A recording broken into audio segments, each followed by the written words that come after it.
Australia জাতীয় দলে খেলেছেন ১১ বছর। দেশের হয়ে জিতেছেন সম্ভাব্য সব শিরোপা।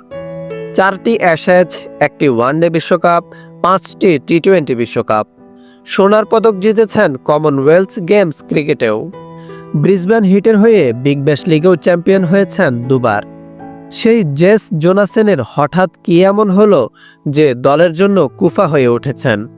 ৩২ বছর বয়সী এই অলরাউন্ডার বিশ্বের যে দেশেই ফ্র্যাঞ্চাইজি লিগের ফাইনাল খেলছেন সেখানেই হেরে যাচ্ছে তার দল।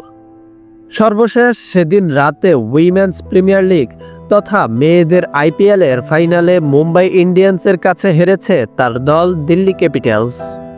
জোনাসেন সর্বশেষ কোনো ট্রফি জিতেছেন ২০২৩ সালের ফেব্রুয়ারিতে টি-টোয়েন্টি বিশ্বকাপ।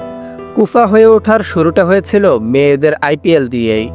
২০২৩ মৌসুমের ফাইনালে মুম্বাই ইন্ডিয়ান্সের কাছে হেরেছে জোনাসেনের দিল্লি ক্যাপিটালস।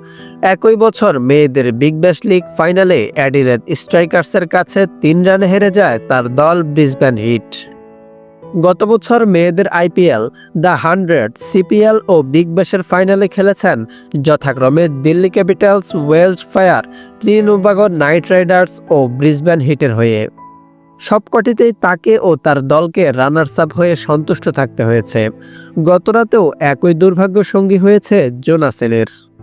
ছেলে ও মেয়েদের ফ্র্যাঞ্চাইজি ভিত্তিক ক্রিকেটে টানা 7 ফাইনাল হারা প্রথম ক্রিকেটার জোনাসেন। এমন বিব্রতকর রেকর্ড গড়লেও গৌরবময় একটা রেকর্ড অনেক আগে থেকেই তার। ইতিহাসের প্রথম ক্রিকেটার হিসেবে স্বীকৃত টি-টোয়েন্টি টুর্নামেন্টে আন্তর্জাতিক প্লাস ঘরোয়া ক্রিকেটে সর্বোচ্চ 17 বার ফাইনাল খেলেছেন জোনাসেন। ভিডিওটি ভালো লাগলে লাইক কমেন্ট করবেন। ক্রিকেটের সব খবরাখবর পেতে চ্যানেলটি ভিজিট করে আসুন। ভালো লাগলে সাবস্ক্রাইব করুন।